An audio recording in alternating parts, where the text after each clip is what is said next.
clear. Come on. Let me see. Number 1, Motorola. Number 2, number 3, too good. Number 4, number 5. आप में से कितने लोग ऐसे हैं जिन्होंने कभी ना कभी इन कंपनी के हैंडसेट यूज किए थे? Come on, raise your hand यार. यूज किए थे? यस और नो? यस. अभी आप में से कितने लोग ऐसे हैं जो इन कंपनीज के हैंडसेट यूज करते हैं? Come on. 1, 2, मतलब मुझे गिनना पड़ रहा है. बहुत डिफिकल्टी हो रही है कि मैं काउंट कर सकूं. लेडीज एंड जेंटलमैन, ये 5 कंपनी जो आपकी स्क्रीन पे मैं दिखा रहा हूं, 95% मार्केट शेयर होल्ड करती थी आज से कुछ साल पहले. I repeat, 95% market share hold करती थी आज से कुछ साल पहले. और अभी हाथ उठाने के लिए भी तकलीफ है बहुत लोगों को, क्योंकि रिप्लेसमेंट हो गया.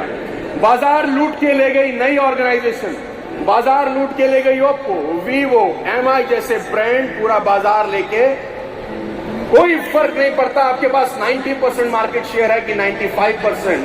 अगर आप इनोवेटिव नहीं है, अगर आप क्रिएटिव नहीं है, तो कोई नया प्लेयर आएगा और आपका जमीन खिसका के चला जाएगा. और ये 5 कंपनियों को जब बताया जाता था, you have to change, upgrade, innovate, creative, ये एक डायलॉग बोलते थे, हमें मत बताओ, हमें सब.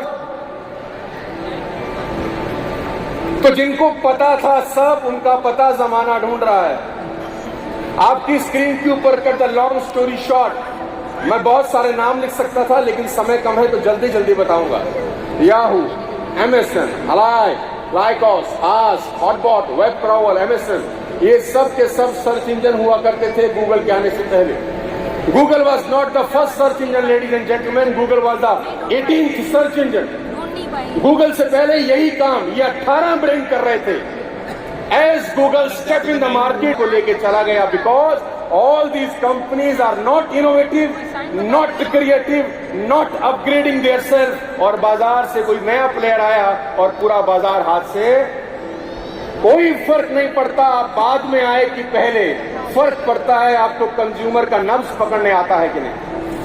I wish I had time, ladies and gentleman. 4 नाम आपकी स्क्रीन के ऊपर लिख रहा हूं. PNG, Dabur, Hamdard, Unilever.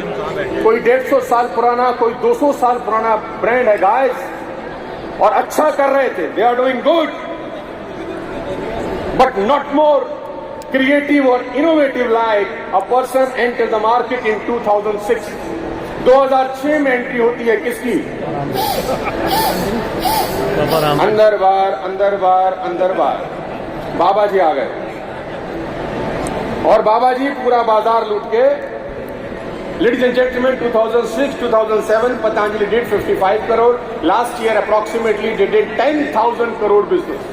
From 55 crore to 10,000 crore in just 17, 18 years. It's not a joke. वो ऑर्गेनाइजेशन जो 150 साल, 200 साल से अपनी ब्रांडिंग कर रही थी, अपग्रेड उस लेवल पे नहीं हुआ, क्रिएटिव उस लेवल पे नहीं हुए, इनोवेटिव उस लेवल पे नहीं हुए. नया प्लेयर आया और पूरा बाजार लूट के. Lesson is very clear to all of you sitting in this stadium. You have to update, upgrade every day in this competitive world. Otherwise कोई नया आएगा आपको रिप्लेस करके चला जाएगा. ऊपर एक लाइन लिखा है, मैं चाहता हूं सब पढ़ लीजिए अगर पढ़ा जा रहा है. Come on. सर कहाँ देख रहे हो सब? I'm not able to hear you. Come on. One more time. मेरी आवाज आप सबसे ज्यादा कैसे आ सकती है? माइक लगा है. लोग अपने दुख से दुखी नहीं है सर. Think beyond the. चांद पे सबसे पहले कौन गया था? चलिए एक जीके का क्वेश्चन आपसे पूछते हैं. Come on, let me see who will answer me. Neil Armstrong. Which year? 1969, if I'm not wrong. If I'm not wrong. 1969. क्या बात है सर. सर आपका नाम बताइए पहले तो. माइक दीजिए, माइक सर। चांद पे सबसे पहले शायर पहुंचा था।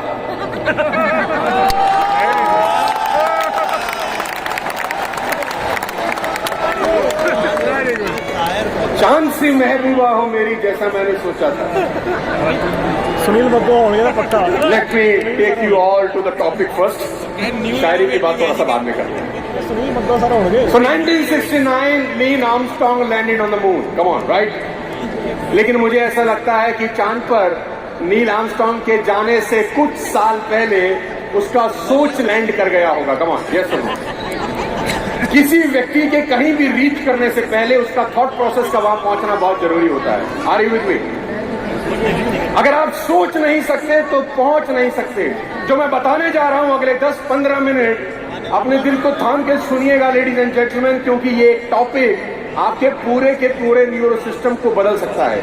ध्यान से देखिएगा जो मैं दिखा रहा हूं, और एक कहानी सुनाना चाहता हूं। कितने लोग सुनना चाहते हैं? आप ना बोलते कहानी तो खैर मैं फिर भी सुनाता। तो कहानी बड़ी इंटरेस्टिंग है और बहुत इंपॉर्टेंट है। कहानी एक आदमी की आज से करीब करीब 120 साल पहले आपको ले जाना चाहता हूं। 120 साल पहले चलते हैं थोड़ा सा और एक कहानी सुनते हैं, और ये कहानी बताएगी कि माइंडसेट कितना बड़ा रोल प्ले करता है किसी की भी सक्सेस और फेलियर के अंदर। 1903 there was a British Olympic coach called Harry Andrews। एक व्यक्ति थे जिनका नाम था Harry Andrews, British Olympic team को कोच करते थे। He passed a statement। उन्होंने कहा कि फिजिकली कोई व्यक्ति इतना ताकतवर नहीं होता कि 1 माइल का जर्नी 4 मिनट से पहले कंप्लीट कर सके। Listen me very carefully ladies and gentleman, boys and girls. कोई व्यक्ति फिजिकली इतना केपेबल नहीं होता कि 1 माइल का जर्नी 4 मिनट से पहले कंप्लीट कर सके। वो कितना मर्जी तेज दौड़ ले, 1 mile journey can not be completed before 4 minute. Are you with me? 1903 he pass the statement. Science बीच में कूदता है। Psychological constraint. साइंटिस्ट बिलीव कि ये ठीक कहा जा रहा है। साइंस को हर बात को फैक्ट चेक करने का आदत होता है।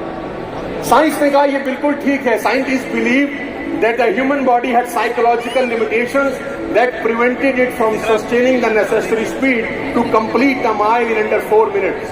They thought that the heart and lungs could not supply enough oxygen to the muscles at such a high intensity.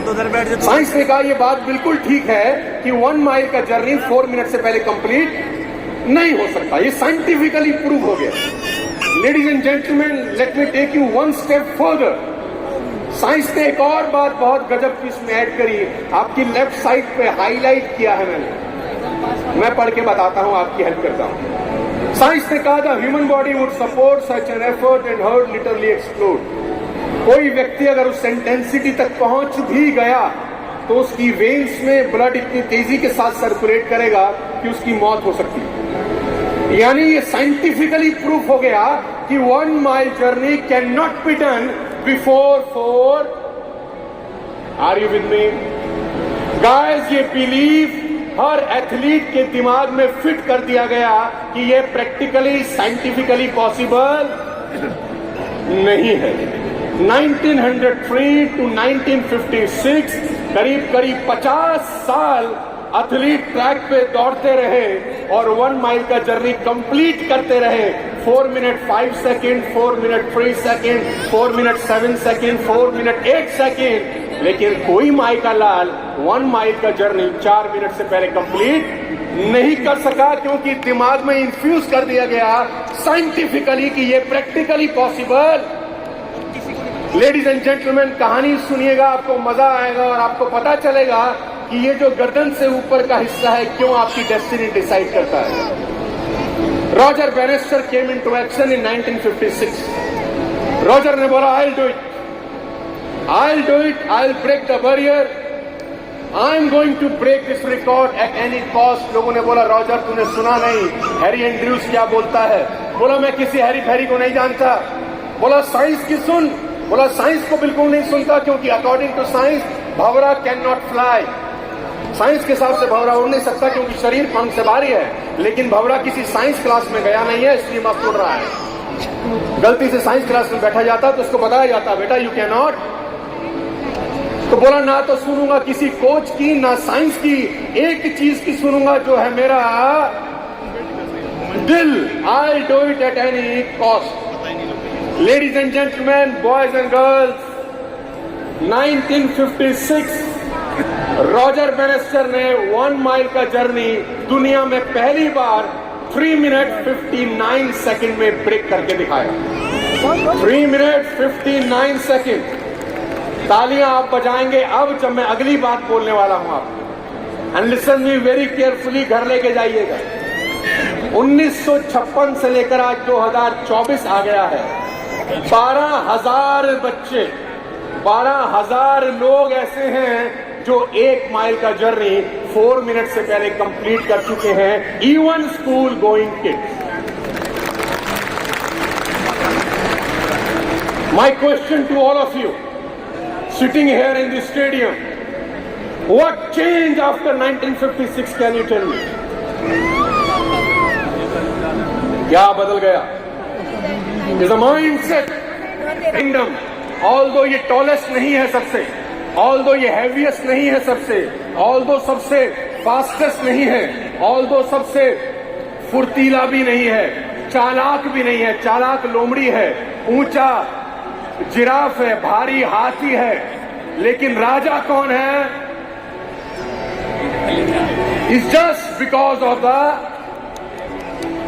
ध्यान से देखिए, एक बड़ी बिल्ली है दैट से, लेकिन सबका हवा खराब करने के लिए अकेला काफी है। Reason because of the belief system. आपकी स्क्रीन पे कुछ दिखा रहा हूं, ध्यान से देखते हैं। थोड़ा सा बताना चाहूंगा। There is a festival Thailand के अंदर मनाया जाता है, इसको बोलते हैं vegetable festival of Thailand. Vegetable festival of Thailand आप गूगल करेंगे, you will get it. Vegetable festival of Thailand के अंदर वहां के बच्चे, बूढ़े, जवान, हर व्यक्ति करीब करीब इस फेस्टिवल में पार्ट लेता है और अपने शरीर को नोकीलों चीजों से आर पार कर देता है। आपने देखा होगा, वीडियोज आती है कभी कभी। क्या एक आम इंसान इस तरह का पेन बर्दाश्त कर सकता है क्या? Come on, an answer is not at all.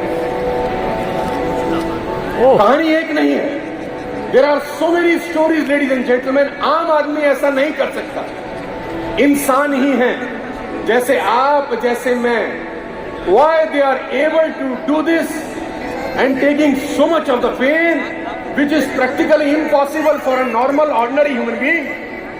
ये आसान नहीं है लेडीज एंड जेंटलमैन, ये बहुत मुश्किल कार्यक्रम है, लेकिन ये लोग कर जाते हैं। जानते हैं क्यों? I am going to tell you the simple reason, because they are believing inside their mind कि ऐसा करने से देवता प्रसन्न होते हैं। हेलो, होते हैं कि नहीं होते वो डिबेट का विषय हो सकता है, लेकिन ये बिलीव इनको वो करा देता है जो एक ऑर्डिनरी ह्यूमन बीइंग कभी कर। सारा का सारा खेल एक ही चीज का है कि आप दिमाग में अपने बारे में क्या, आपकी स्क्रीन के ऊपर फायर वॉक। हमारा जब कॉर्पोरेट प्रोग्राम होता है समटाइम, तो 2 दिन के प्रोग्राम में हम लोग फायर वॉक कराते हैं, लोगों को जलती आग के ऊपर से गुजारते हैं। ऑर्डिनरी ह्यूमन बीइंग, नॉर्मल लोग करते हैं। अब आप वृंदावन चले जाइए तो बहुत बार साल में एक फेस्टिवल होता है जहां बहुत सारे ग्रामीण लोग आग जला के ऊपर से कोयले से निकल जाते हैं। क्या एक आम इंसान ऐसा कर सकता है? तो जवाब है no, but people are doing it. The answer is yes, they are doing it with all heart and soul. Why? Because they are believing in their mind कि ऐसा करने से कुछ होता। What you think decide your destiny. What you think in your mind decide your future. आपकी screen के ऊपर बच्चों से लेकर बड़ों तक लोग अपना शरीर उधेड़ ले रहे हैं because they believe in something. Everything is your believe system running in your head above your neck. ये तो मुझे तो नाम खड़े रहते सुना दे साउथ एशियन कंट्रीज में बहुत ऐसी कंट्रीज हैं जहां मुर्दों का मांस खाया जाता है। You will not believe this fact. क्या एक सभ्य समाज में ऐसा किया जा सकता है? तो आंसर है नो। ये डिबेट का विषय ही नहीं है, लेकिन people are bloody doing it because somehow they are believing. ऐसा करने से आत्माएं प्रसन्न होती हैं। मैं डिबेट पे नहीं जाना चाहता, लेकिन बिलीफ सिस्टम की ताकत बता रहा हूं कि अगर आप बिलीव करते हैं तो आप इम्पॉसिबल चीजों को भी पॉसिबल बना सकते हैं अपनी जिंदगी के अंदर। I am coming to the point. जो पॉइंट मैं आपको बताने जा रहा हूं वो ये है कि when you believe in something you can do impossible thing. आपकी स्क्रीन के ऊपर although it's a negative JPG, it's a negative story 9/11। You have to learn, observe, कहीं से भी सीख सकते हैं। क्या कोई सचेत इंसान ऐसा कर सकता है? कुछ लोगों ने, बेवकूफ लोगों ने प्लेन मार दिए। क्या ये scientifically, manually, ethically, morally justify किया जा सकता है? Not at all. लेकिन समझाने के लिए कह रहा हूं, when you believe in something आप जान ले भी सकते हैं और जान दे भी सकते हैं। It's all depend what you believe. सारा का सारा खेल एक ही चीज का है, what you bloody. If you believe in yourself, everything will be changed for you. Let me give you prime example. आपकी स्क्रीन के ऊपर पहले एग्जाम्पल दूंगा, सेंटेंस बताऊंगा, then I'll take you some good 2-3 example. Sentence आपके लिए लिख रहा हूं। The belief you hold in any journey defines your journey. किसी भी यात्रा को शुरू करने से पहले आपका उस जर्नी के लिए जो बिलीफ होता है वो पहले ही दिन आपकी डेस्टिनी को